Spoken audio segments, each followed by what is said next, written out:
Oh, folks, are you in for a treat tonight? Just like every Monday night when we're here recording the Rec Poker podcast, I know I feel like the luckiest guy in the world because I get to hang out here with members of the Wrecking Crew, premium Rec Poker members, and just the cream of the crop when it comes to the poker world. No doubt about it. My name's Jim Reed, Bluffsterini in the home games, and at Rec Poker Jim on Twitter, which is where I like to hang out.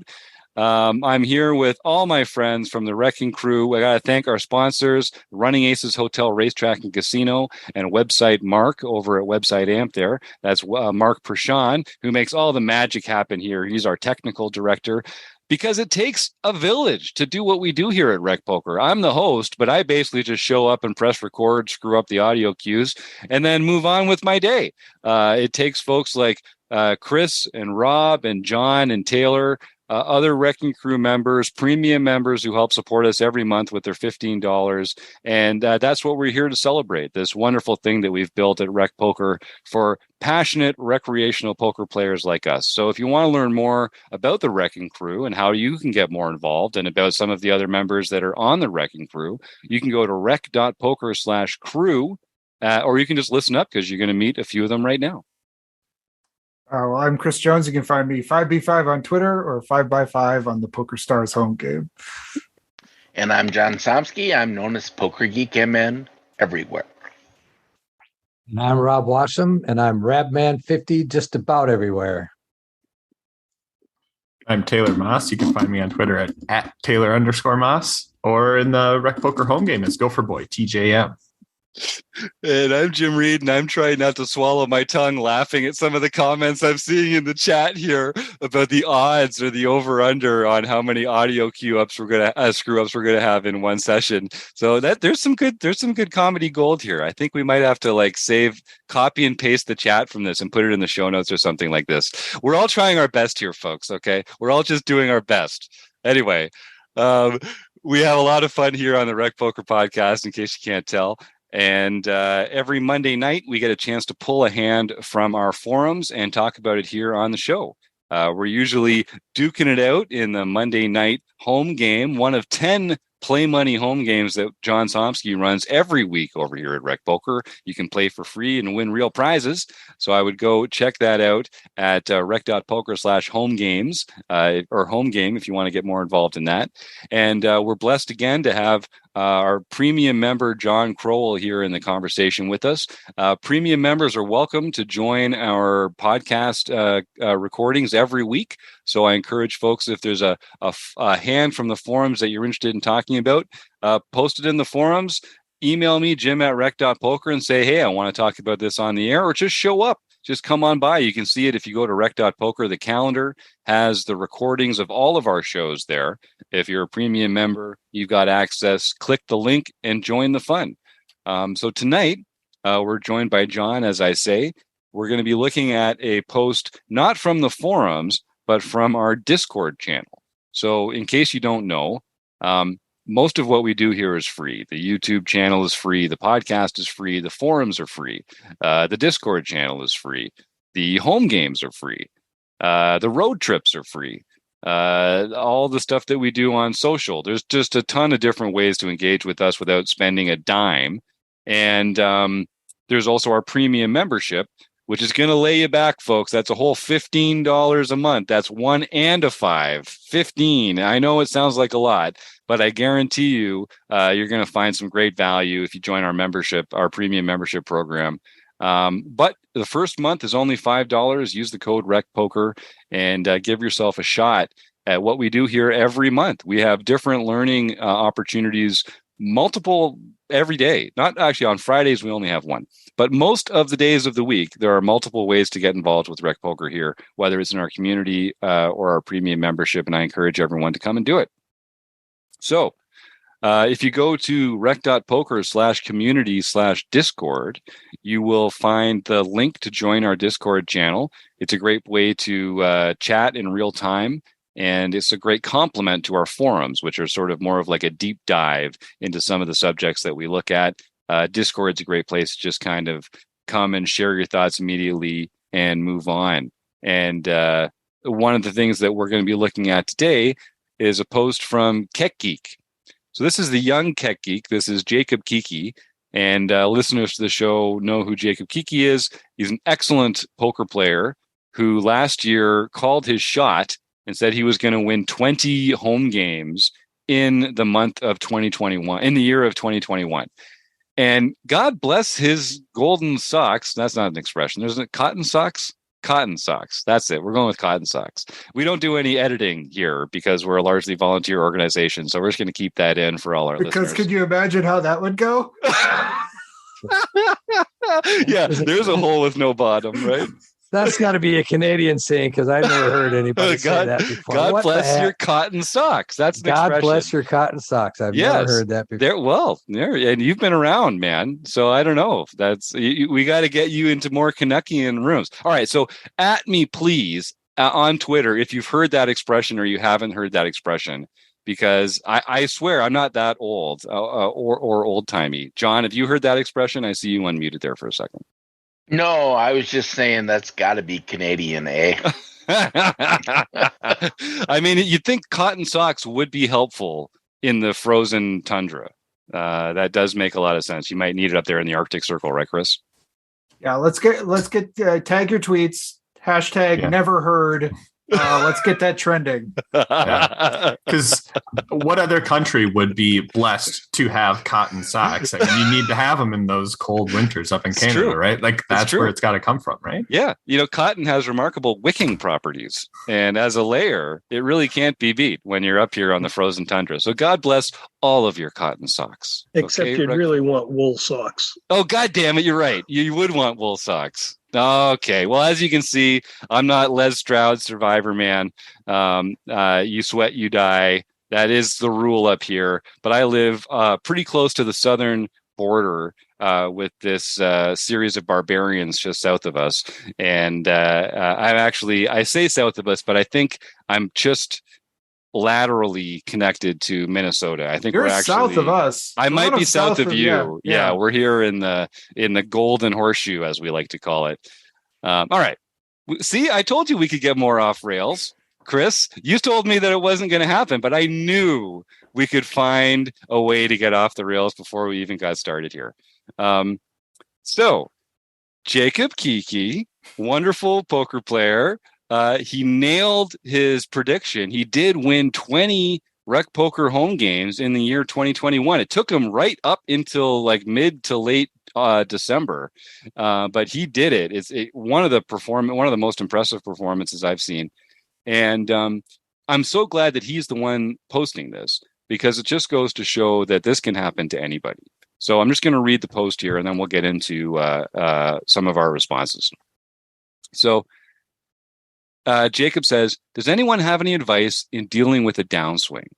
I'm probably in my biggest downswing of my life. I still feel like I'm playing well and getting my money in good. Like today at Canterbury, I lost half my stack with a set of fours to a runner gut shot straight. And then in brackets says, guy put 90% of his stack in behind, which is exactly what we want to be happening, of course. Then lost the rest of his stack with trip aces to a rivered boat, all in on the flop. And so you can tell from the parentheses already that Jacob feels like he's getting his money in good here, and it's just not going his way. People are, making the kind of mistakes we want them to make when they're in hands with us, but they're getting there on the river. And he says, just some general advice, I'd appreciate it. It's not like playing online where I can lost stakes. I'm not sure what he means by that. I think he means lower. Yeah, where you can just move down in stakes. And I think also not like when you're playing online, you can also just boot up another tournament or another cash game. When you're playing live, getting that, losing to that runner, if it takes you out of the tournament or off the table, the consequences to your life, your day-to-day life are greater because now you got to get in the car and drive home or play something else that you don't enjoy as much or something like that. So I think it does make a difference. So there were some really good comments here in the chat already. I wanted to just jump in because I have had this experience, and I'm sure we all have when you're on a downswing. And the thing that's frustrating about it for me is when you are making good decisions and getting it in good and just getting outdrawn. I think we all we know intellectually that variance is a thing and that you're not entitled to win the hand when you get your cards in good or your chips in good. And we've all told other people, oh, but friend, you should be happy that your opponents are making those mistakes because in the long run, you're going to benefit from being a better poker player. It's like, yes, I know that it's true, but I just want to win a hand. I just want to make a big bet and have it go my way. The most recent example for me was on a recent trip to Las Vegas for the series. I was playing a cash game at Aria, and it was such a good table. It was a dream table to be in. People were very swingy. People were shoving stacks with like second pair, and other people were calling with backdoors. And there was this one moment where this one player was getting frustrated with the dealer, and so he was just tripping. Like he was actually tilted, where he had over 400. This is a 1-3 game. He had over $450 in front of him, and he just kept going in blind and just like leaving it in the middle from hand till hand until someone would take it away from him because he was just like over it. You could tell. I was like, oh, just give me a hand, please. Just give me a hand to get in with this. But the hand that really broke my heart was it was early position raise, call. I 3-bet on the button with king, queen of hearts and get a call from the blinds. Everybody else calls. So we're 5-handed in a 3-bet pot. I've got tons of chips behind. And the flop comes 10 jack 4 with 2 hearts. So I've got 2 overs. I've got the open-ended straight draw. I've got the flush draw. And it just felt like I had every possible out in the game. And the action went in front of me, bet, raise, call. And so there's just like all this money in the pot, and I've got exactly the kind of hand I want to have in that spot. So I go all in. We all end up all in on this hand. And this is just like, bring it on. Like I can't wait for my 9 or king or queen or ace or heart to hit so that I can claim my rightful prize of all this money I'm entitled to in the middle of the pot. So it bricked out and I lost the pot. But it was the first time in a while where I felt like, damn it. I don't know if it was because it was a week of punting World Series of Poker bracelet events and only ever making money at the cash table, but I felt like, wait, this is where I'm supposed to be making money. I go lose money playing in these tournaments, and this is the spot. Like this is where I'm supposed to be turning it around and doing well. And it's a leak. It's a leak. It's this entitlement leak that we feel like we are owed, even at that table. And at that table, I feel like I had a skill edge on the players there. I had the stack. I wasn't tired, like everything was on paper going my way. And I did let myself get upset by this. I just, hand after hand, I was putting money in good and losing. And I was getting a little tilted by it, and not to the point of like losing control of the table or anything like that. But, it's hard for me to not want to smile. It's just like I'm usually smiling, especially if I'm at the poker table. But I was starting to feel like disheartened by the end of it, just like I couldn't catch a break, even though I'm talking about your first world problems. And none of the tricks that I told myself or that I would tell other people helped. Like, telling myself it's just variance, telling myself that, it's going to happen a certain frequency of the time, a certain percentage of the time. It just wasn't like making my bad feelings go away. So what have you guys done in the past that's worked for this? And like, I think it's one thing for me when it's one night at the table and I'm just kind of feeling bummed about that, but it's another thing where this is a cloud that's hanging over you tournament after tournament or day after day or week after week. I'm sure there must be different strategies for each, but whoever unmutes first, what is your, have you been in the situation? Have you never been in the situation and you just don't know like what that is like, or what has worked for you, Rob? Yeah, I've been basically 2021. It just it was Yeah. the whole year. Yeah. No, I feel what Jacob is talking about, because there are times where it just seems that you have this great hand, you get it in, and there's only one possible hand that person could have that could beat you, and they have it. And it's Jack 5 offsuit. And you go, how could they possibly have Jack 5 offsuit in this spot, or 5-7 offsuit, or some stupid hand like that? And you go, how could they actually have that specific hand? But then you have to tell yourself, well, what are they putting money in the pot if they don't have that hand? Right. So you have to tell yourself that. But I'm reading what Chris wrote in here too. And I know that feeling of tournament after tournament after tournament, getting in good and getting outdrawn and losing the tournament. And we always talk about, and this is online, you always talk, well, you could just load up another tournament. Well, after a while, you just don't even want to anymore, because you don't want to feel that anymore. You don't want to have to go through that anymore. So I really understand that. And one of the things I've done, I started playing more cash. I don't have the same entitlement in a cash game as I do in a tournament. So when I'm playing cash, I'm playing micro stakes cash, right, on ACR.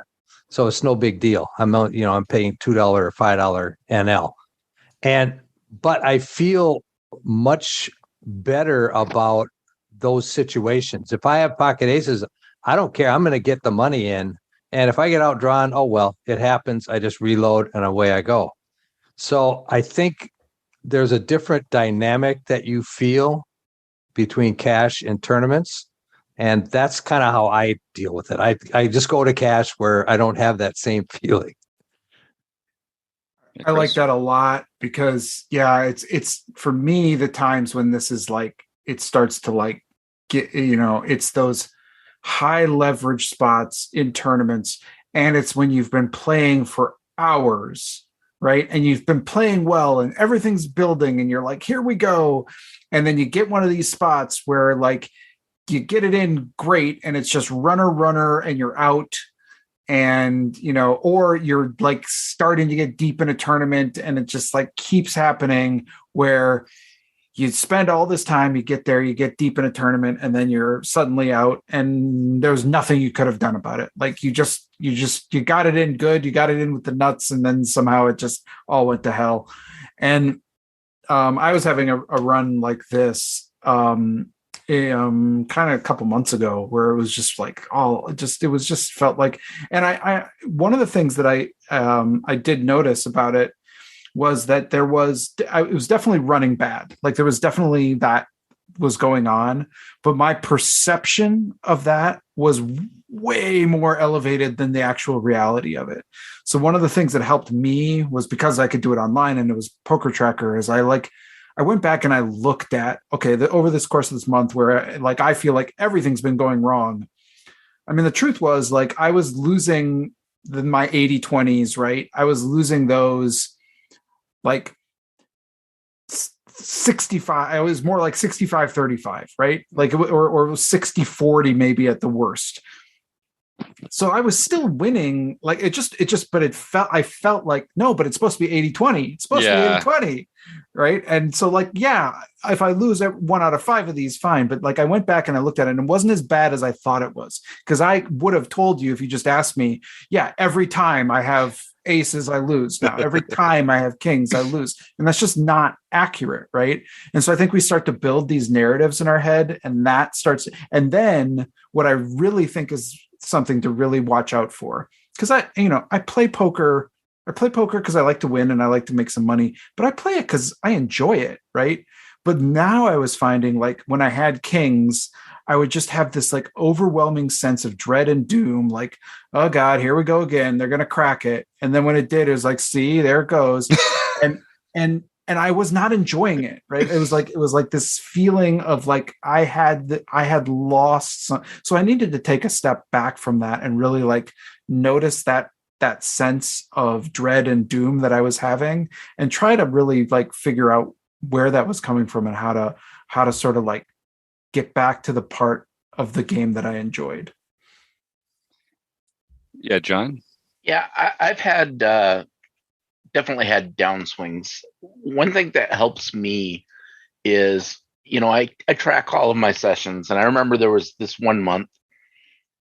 This was all in cash games, and I just felt there were several times that I felt like I should have come home with some enormous wins, and I just felt down and dejected.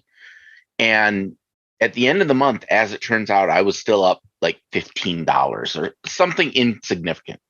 But my perception of it was like, I thought maybe I'd lost $1,000. So, my perception was definitely way off. So there's a few things I try to remember. One, I go back to something that David Sklansky wrote, and that is that skill will win out in the end, and the true odds will come to fruition.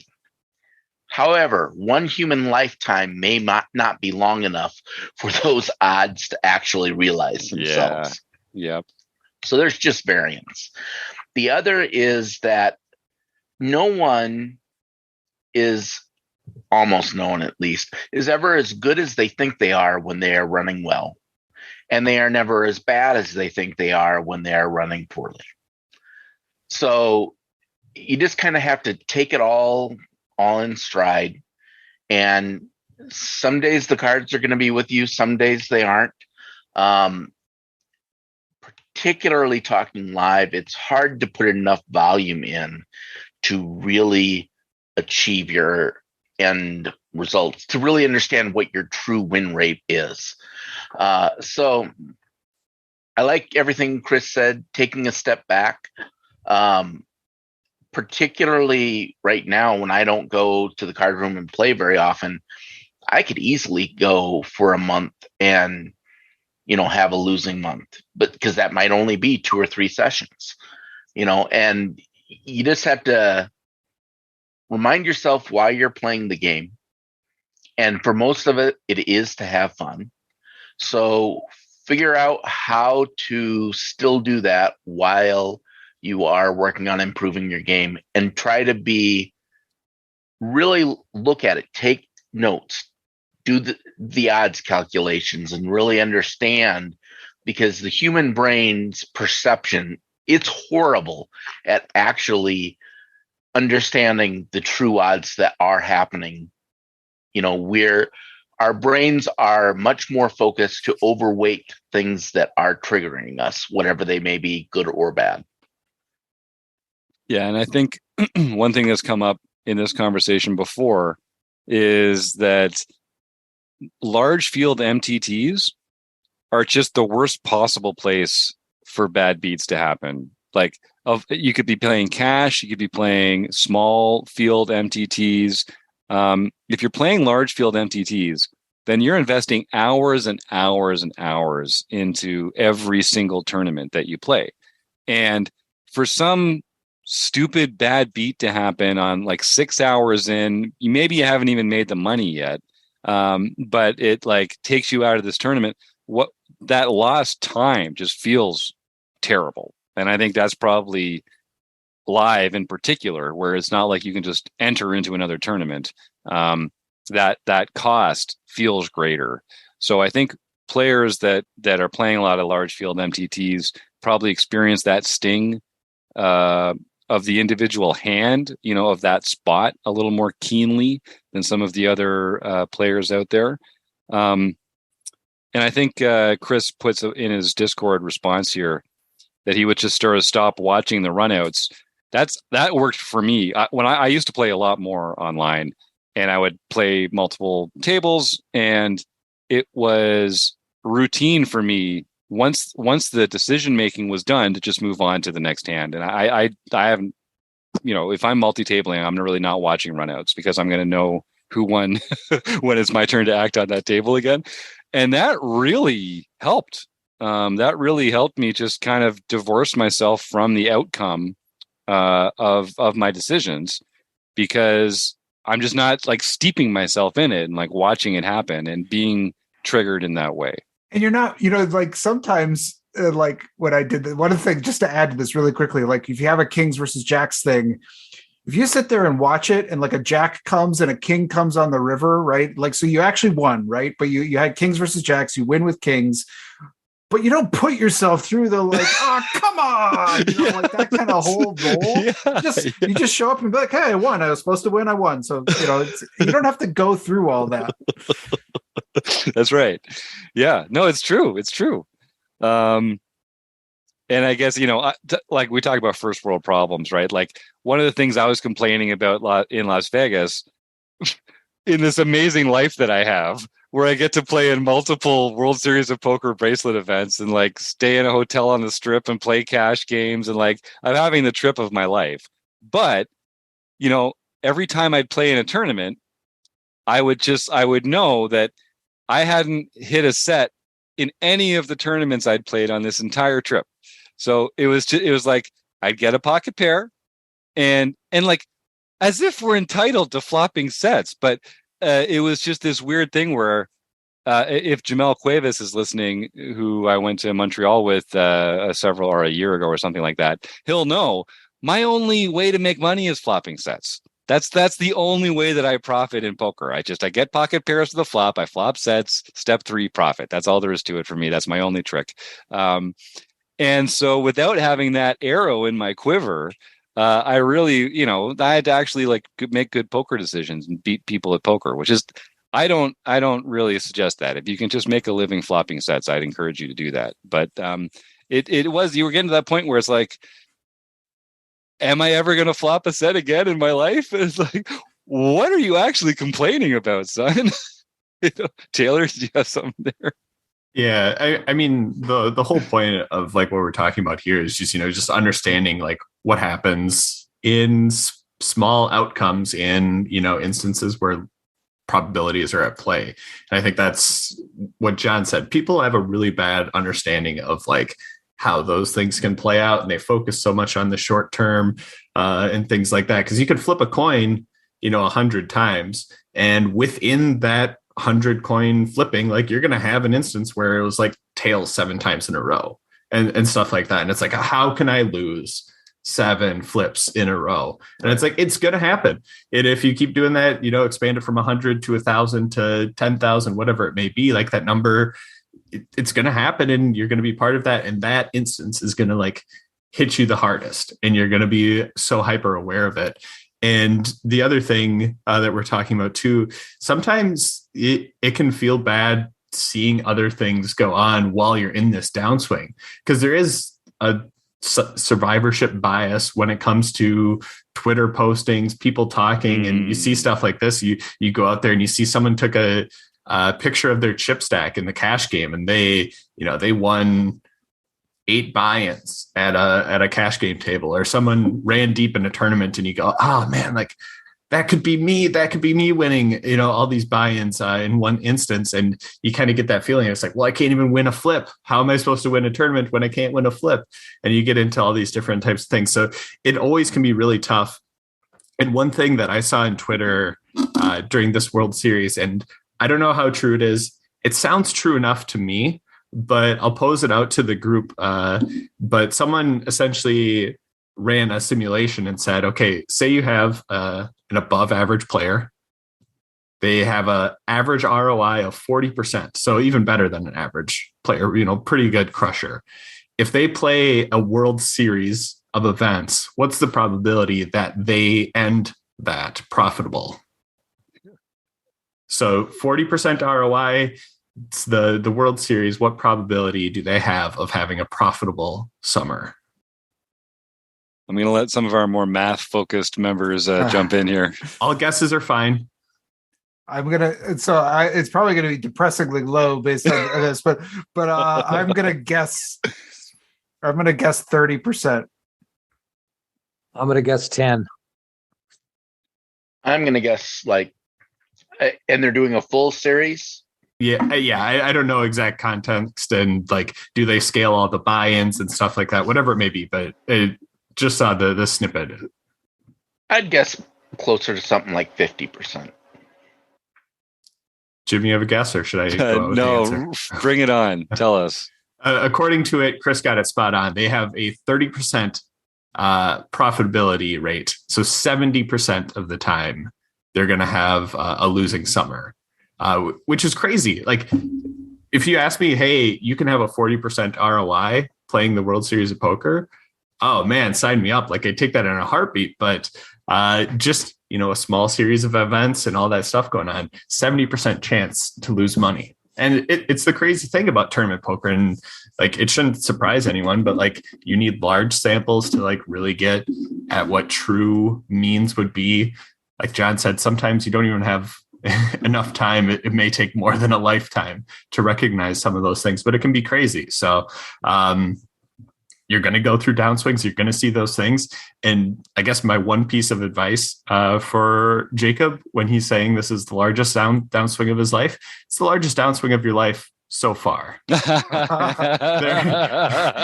there will be this one, and there will be ones after that are worse. And it's going to happen. And it will be, because whenever poker players look at things, they look at a graph and they look at the peak to the valley.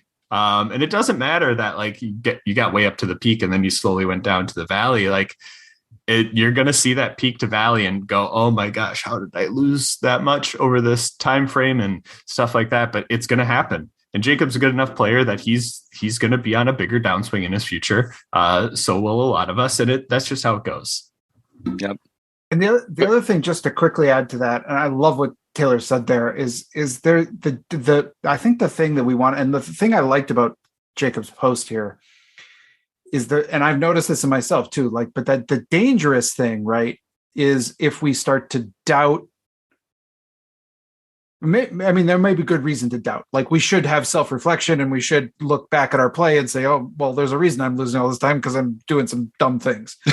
But there are things that I think we start to even question, like the good decisions we're making. We're kind of start to say, well, I keep losing. And we do start to doubt our own play.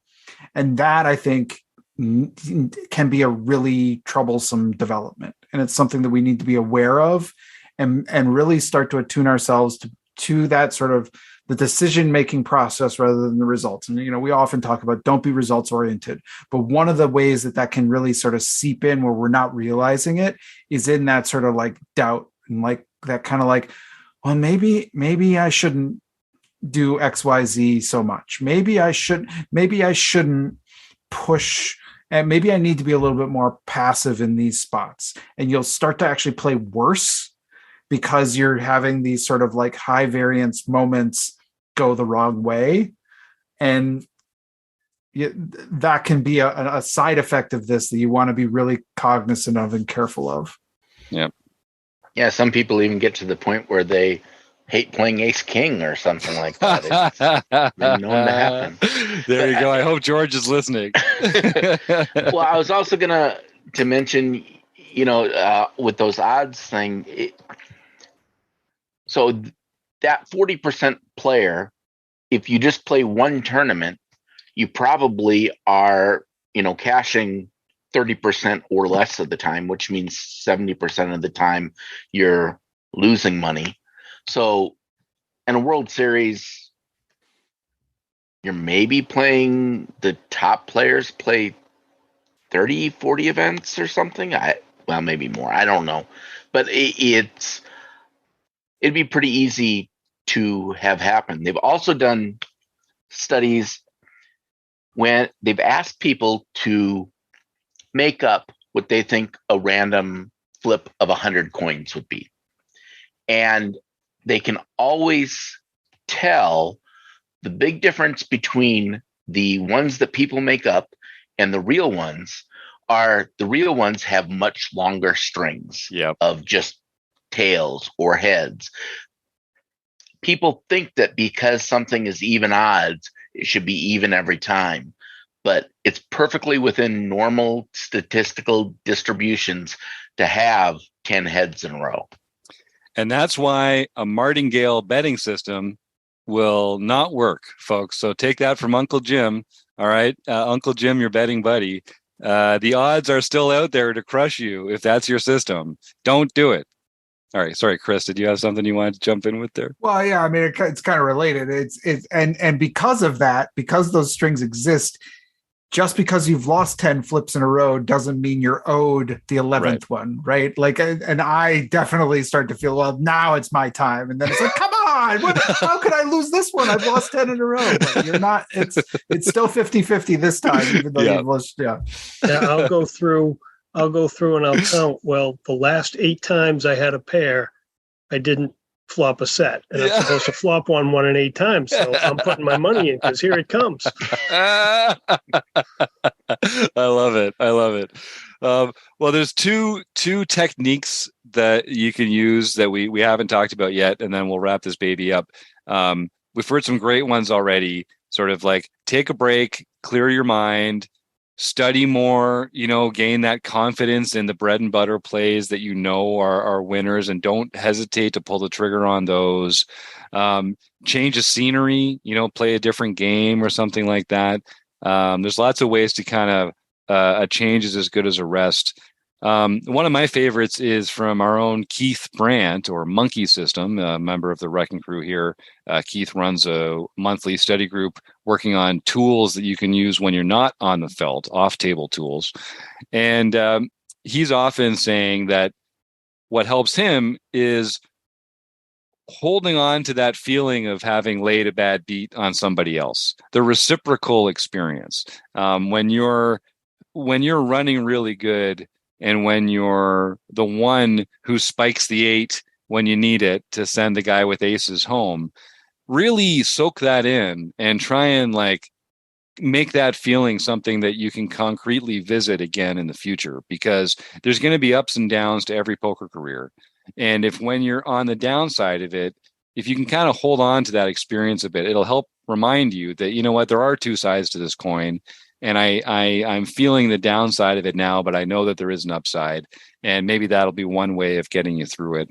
The other one is the Jim Reed patented toe stub approach, which is I completely give in to my despair and frustration and just allow myself to be angry and pissed off for as long as I would be if I had just stubbed my toe really badly. And having that release, or just that sort of freedom to kind of go through all the stages of anger really quickly, it does kind of help me process it and just get that out of my system.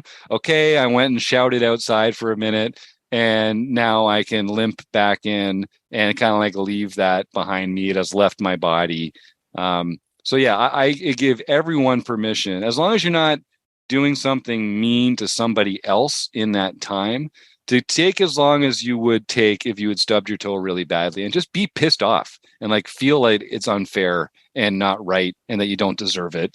And then get that out of your system and get back to being a professional at the table and go on and crush. Yeah, Rob. So what Keith is saying is that you should revel in your Schadenfreude. Yes, exactly. Steep yourself in the losses of your enemy, in the pain of those that are on the other side of the table, so that you can use that to raise yourself even higher and to reach greater heights than you would be able to otherwise. I think that's exactly it, Rob. Well, that's why you never say you're sorry in poker, right? Right. When I hear somebody say that at the poker table, I think, what are you saying? Come on. You're not sorry. You won the chips. You are not sorry. I guarantee it. You're just saying that to try to make me feel better, and it's not. I do hear it up here on the Canadian tables from time to time. I think some people are genuinely. I can imagine. Sneak out the old sorry, eh? It's just because we're commiserating, but we're not really sorry. We just would prefer that you not be so pained, but we're not sorry. We're going to take it. We're going to take it on. All right. Well, we got some really good comments in the in the Discord here. And I'll just remind folks again, rec.poker/community/Discord. You'll find the invitation to join. So my thanks to Jacob for putting that out there, but also some great other comments. Type Login, Elvita, Keith Brandt is in there as well. Chris Jones, Eric Anderson, just a bunch of people that contributed their own stories and solutions in there as well. So I want to thank them, and I want to thank Running Aces Hotel, Racetrack, and Casino, and Mark Pershawn at Website Amp, John Kroll for joining us tonight, Taylor, Chris, Rob, and John, and mostly you, the listeners. We can't do it without you. Thank you.